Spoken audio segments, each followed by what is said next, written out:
Hello friends, मेरा नाम है प्रणव पाठक और मैं आप लोगों का स्वागत करता हूं अपने चैनल मैथमेटिक्स विद प्रणव में। हम लोग 12th क्लास की मैथमेटिक्स का अध्ययन यहाँ पे कर रहे हैं, जिसमें मैट्रिक्स चैप्टर को मैंने उठाया है। अलजेब्रा ऑफ मैट्रिक्स चल रहा है। अगर आपने मेरे पिछले वीडियो लेक्चर्स को नहीं देखा है तो उन्हें जाके देखें। यूट्यूब पे टाइप करें mathematics with Pranav, algebra of matrix, lecture 1 lecture 2 जितने भी लेक्चर हैं उनको देख लें। फिर यहाँ पे आए तो आपको बातें ज़्यादा क्लियरली समझ में आएंगी। तो सवालों का सिलसिला चल रहा था, उस सवाल में मैं उस क्रम में मैं सवालों को उठाता हूँ। पहला क्वेश्चन हम लेते हैं, एनसीईआरटी का एग्जाम्पल है, एनसीईआरटी का क्वेश्चन है। पहला question, construct a 2x2 matrix, construct a 2x2 matrix जिसका aij गिवन है, i plus j whole square by 2।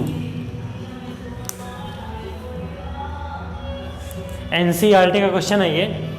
Question हमसे कह रहा है कि एक 2x2 ऑर्डर का मैट्रिक्स बना के दिखाइए जिसमें प्रत्येक एलिमेंट, जिसमें एवरी एलिमेंट कैसे निकाला जाता है, इस फॉर्मूले से कैलकुलेट होता है। aij equal to i plus J का होल स्क्वायर बाई 2।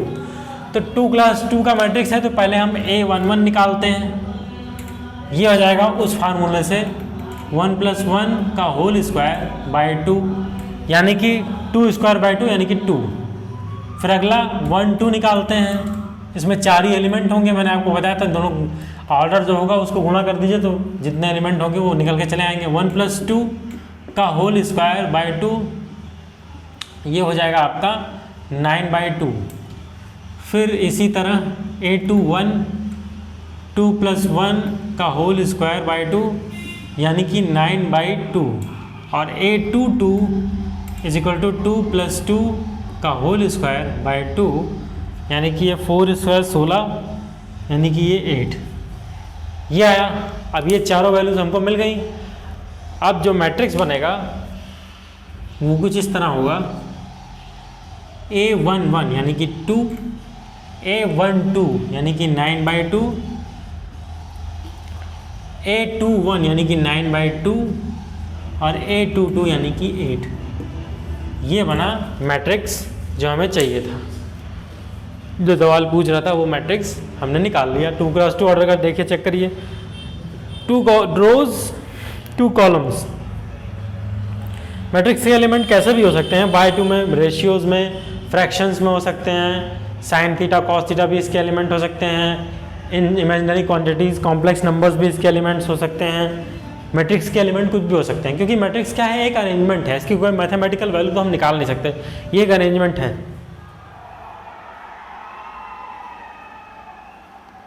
और लाइट चली गई है, इसके लिए मैं क्षमा प्रार्थी हूँ।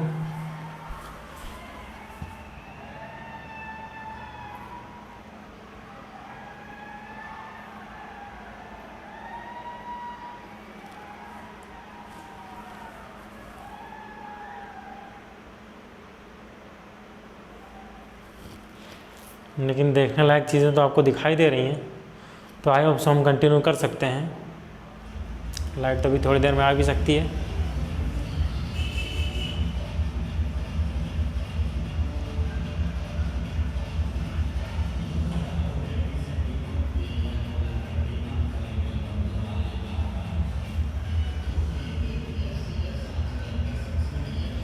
आइए आगे चलते हैं। आई होप सो हमें फर्दर प्रोसीड करना चाहिए, क्योंकि इतनी रोशनी पर्याप्त तो है ही हमारे पढ़ने के लिए। आइए देखते हैं अगला क्वेश्चन क्या है। अगला क्वेश्चन हमसे कह रहा है, अगेन एनसीईआरटी का ही क्वेश्चन है। 2x2 का ही एक मैट्रिक्स हमसे फिर पूछ रहा है बनाने का। 2x2 मैट्रिक्स जहाँ पे aij गिवन है कुछ इस तरह, -3i plus j by 2। Let me check.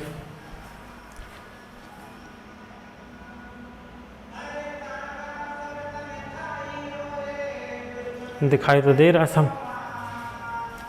तो 2x2 का matrix a i j minus 3i plus j by 2 से निकालना है, इसका मॉडुलस दिया हुआ है।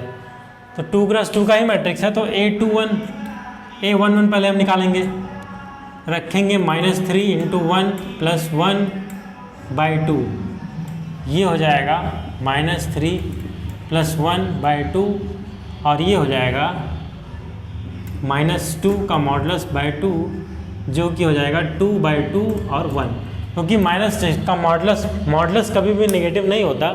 तो अगर ये माइनस है तो ये बाहर जाके प्लस को कैंसिल कर देगा, माइनस को कैंसिल कर देगा, तो प्लस बचेगा।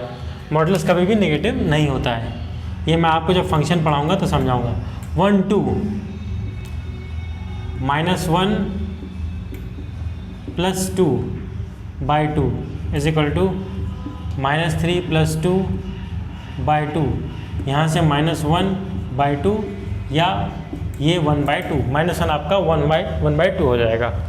ऐसे ही A21 निकालते हैं हम, तो ये -3 × 2 + 1 अपान 2, यहाँ से मिलेगा -6 + 1 बाई 2 = -5 बाई 2 या 5 बाई 2।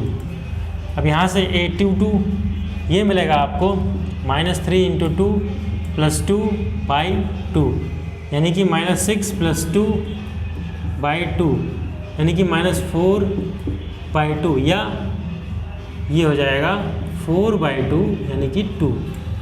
अब मैट्रिक्स डिज़ाइन कर दीजिए।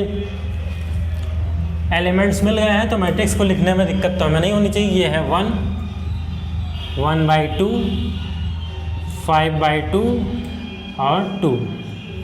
That is your required matrix. यही आपका रिक्वायर्ड मैट्रिक्स है।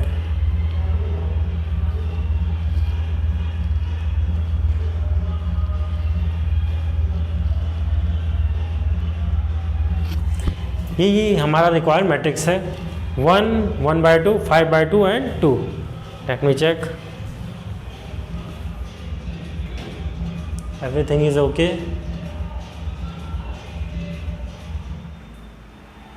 और यहाँ पे लाइट आ गई है। मैं आपको क्वेश्चन फिर से समझा देता हूँ। 2 क्रॉस 2 का मैट्रिक्स कंस्ट्रक्ट करना है, जिसको हमें एलिमेंट इस तरह निकालने हैं कि Aij = -3i + j बाई 2। अब A11 i की जगह पे 1 रखिए, j की जगह पे 1 रखिए, फिर इसको सॉल्व करिए। आया -2, मॉडुलस कभी नेगेटिव होता नहीं, तो ये माइनस आपका प्लस हो जाएगा, ये 2 बाई 2 1 हो जाएगा। ऐसे ही इसमें 1 2 रखा, i की जगह पे 1, 2 j की जगह पे 2, ऐसे ही 1 बाई 2, फिर ये ऐसे ये और ऐसे ये, फिर हमारा जो है मैट्रिक्स निकल के आता है। ये फाइनली हमारा जो है मैट्रिक्स निकल के आ गया। Okay, I hope so question आपको समझ में आया होगा। नहीं समझ में आया होगा तो एक बार नोट करके फिर से समझ ले, बैक जाके आप इसे फिर से समझ सकते हैं। मैं सभी इसे इरेज कर रहा हूँ।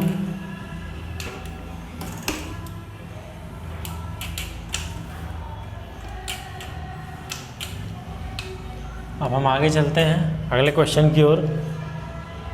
अगला क्वेश्चन एनसीईआरटी का एग्जाम्पल है। एनसीईआरटी का क्वेश्चन है a b c and d की वैल्यू निकालनी है। दिया है 2a + b, 2a + b, a - 2b, a - 2b,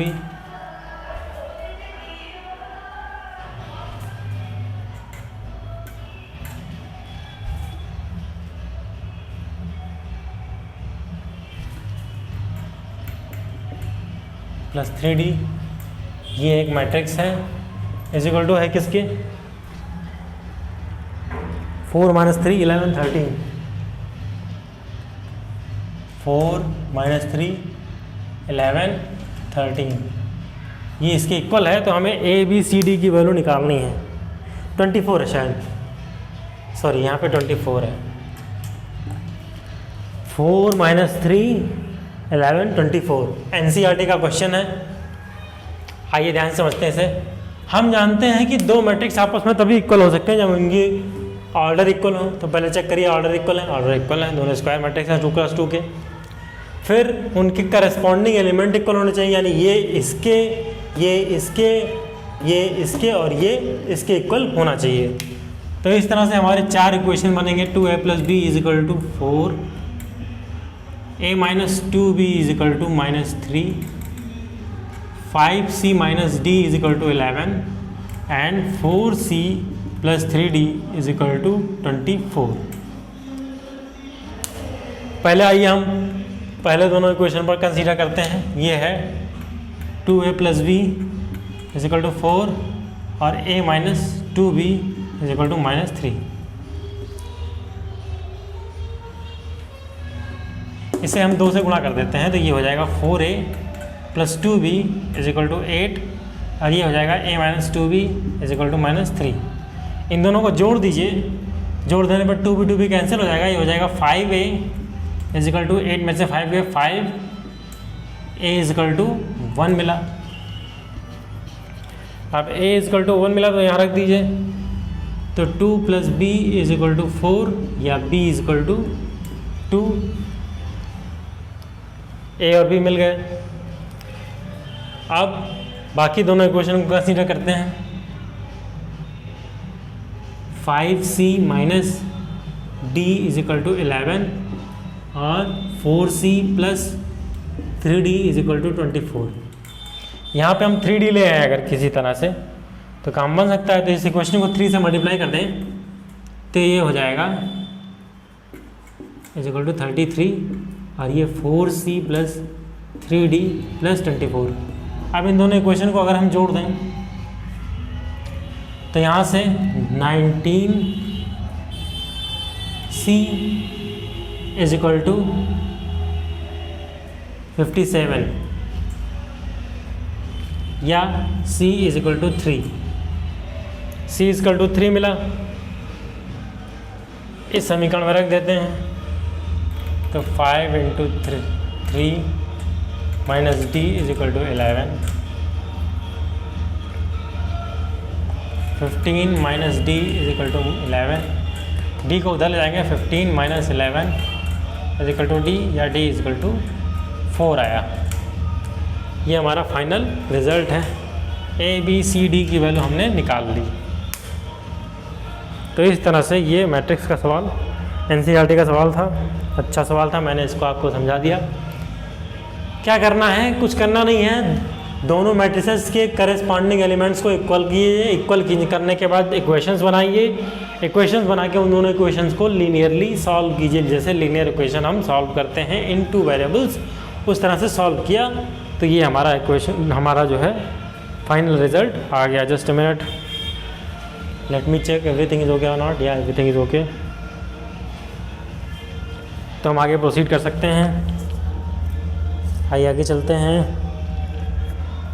अब एडिशन ऑफ मैट्रिसेस।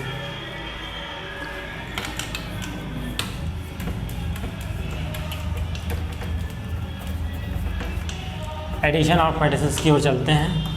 आगे देखते हैं। अभी तक हमने मैट्रिसेस को इक्वल करना सीखा, अब उनका जोड़ यानी कि एडिशन कैसे होता है, आइए उसको सीखते हैं। Addition of matrices. Addition of matrices कैसे निकलेगा, कैसे होगा, आइए देखने चल रहे हैं हम। पहली बात और सबसे बेसिक बात, दो मैट्रिक्स आपस में तभी ऐड होंगे ए i J m cross n और b = b i j m cross n। दो मैट्रिक्स आपस में तभी इक्वल होंगे जब उनकी ऑर्डर सेम हो, या यूँ कहें कि जितने रो पहले में हो उतने ही रो दूसरे में हो, और जितने कॉलम पहले में हो उतने ही कॉलम दूसरे में हो। ये बात पहले होल्ड करनी चाहिए। नहीं, first condition m =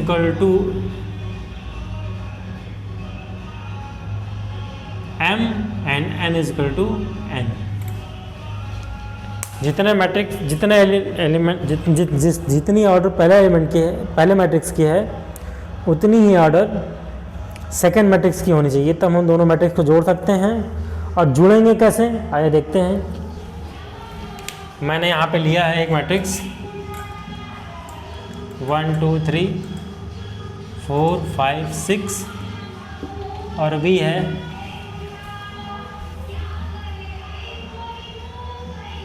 6 5 4 3 2 1, 6 5 4 3 2 1।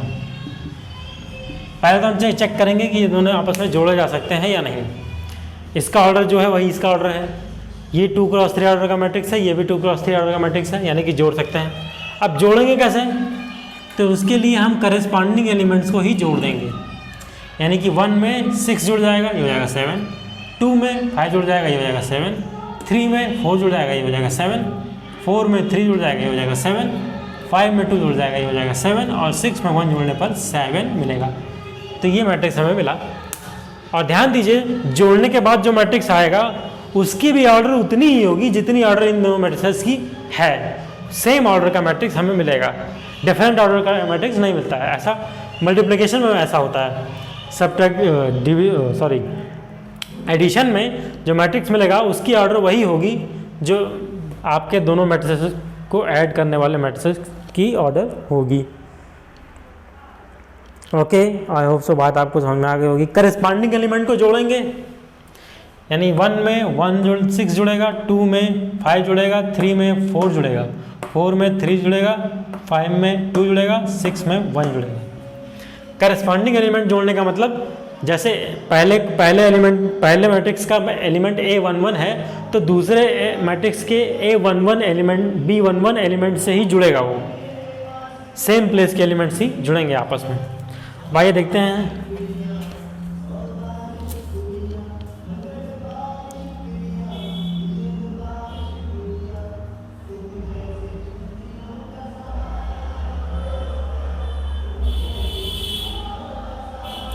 Multiplication of matrix by a scalar.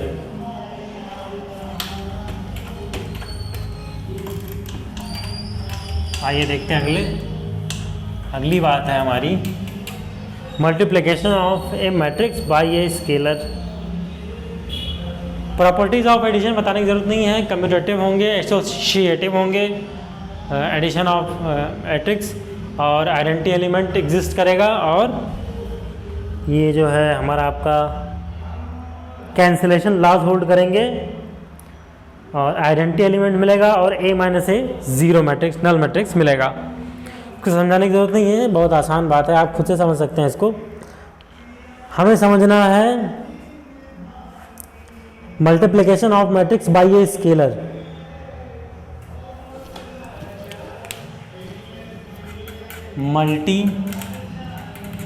Multiplication of matrix bye scalar. जैसे मान लीजिए कोई मैट्रिक्स AIJ है, उसको हम K से गुणा कर रहे हैं तो क्या होगा। कोई मैट्रिक्स मान लीजिए A मैट्रिक्स हमें गिवन है 1 2 4 3, इस तरह से गिवन है, हमें 3A निकालना है, यानी 3 से इस मैट्रिक्स को हमें मल्टीप्लाई करना है। तो क्या होगा, सभी एलिमेंट्स से मल्टीप्लिकेशन अंदर हो जाएगा, यानी कि ये 3 6 12 और 9 मिलेगा हमें, ये मैट्रिक्स मिल जाएगा। यानी कि वो जो स्केलर है वो मैट्रिक्स के सभी करस्पॉन्डिंग एलिमेंट से गुणा हो जाएगा, सभी करस्पॉन्डिंग एलिमेंट से मल्टीप्लाई हो जाएगा। तो हमारा जो मैट्रिक्स है वो कन्वर्ट होके उतना टाइम्स बन जाएगा जितना टाइम्स बनना चाहिए। ये है। अब इसकी कुछ प्रॉपर्टीज़ हैं, उन प्रॉपर्टीज़ को आइए समझते हैं। प्रॉपर्टीज़ को आपको चाहे तो आप याद कर लें, ना याद करें तो भी काम चल सकता है, क्योंकि इतना यूज़ तो नहीं होगा इसका, लेकिन प्रॉपर्टीज समझना हमें ज़रूरी है। ए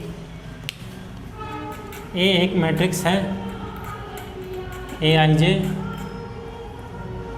M क्रॉस N, और B एक मैट्रिक्स है BIJ M क्रॉस N ही है। तो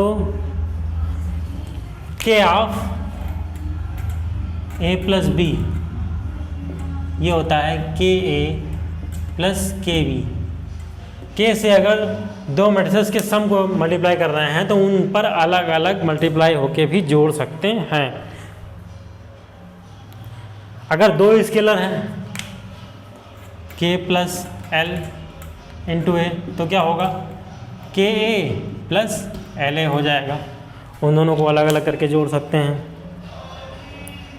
के एल ए है,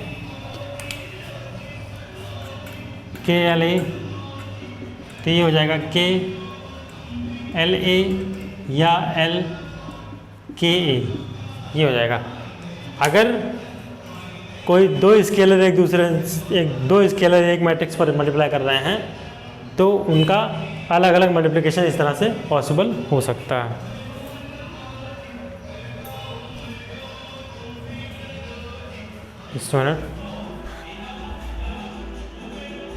एवरीथिंग इज ओके। आगे चलते हैं। माइनस के ए, अगर वो कांस्टेंट जो है वो माइनस है तो ये घबराने की ज़रूरत नहीं है, माइनस टाइम्स के ए हो जाएगा, माइनस से अंदर गुणा हो जाएगा और मैट्रिक्स में मल्टीप्लाई हो जाएगा, माइनस के ए हो जाएगा। ये है, ये थी कुछ खास properties multiplication of matrix by a scalar की। इन्हें आप नोट कर लें, समझ लें, कुछ है नहीं इनमें, बहुत आसान है। मैथमेटिक्स के बेसिक रूल्स को ये फॉलो कर रही हैं, इसलिए आपको समझ में आ जाएंगी। पहली प्रॉपर्टी है, अगर एक मैट्रिक्स दो मैट्रिक्स के सम में एक स्केलर से मल्टीप्लाई कर रहे हैं तो उनसे अलग अलग मल्टीप्लाई करके भी जोड़ सकते हैं। दो मैट्रिक्स दो स्केलर्स ऐड होके मैट्रिक्स में मल्टीप्लाई हो रहे हैं तो उनको अलग अलग मल्टीप्लाई करके भी जोड़ सकते हैं। दो मल्टीप्लाई हो रहे हैं एक ही मैट्रिक्स पर तो उनको किसी भी ऑर्डर में हम अरेंज कर सकते हैं। माइनस से मल्टीप्लाई हो रहा है तो पूरे मैट्रिक्स में हम माइनस से मल्टीप्लाई कर देंगे। आई होप सो बात आपको समझ में आ गई होगी। अब इसके आगे की बातें हम लोग कल करेंगे। तब तक के लिए गुड नाइट।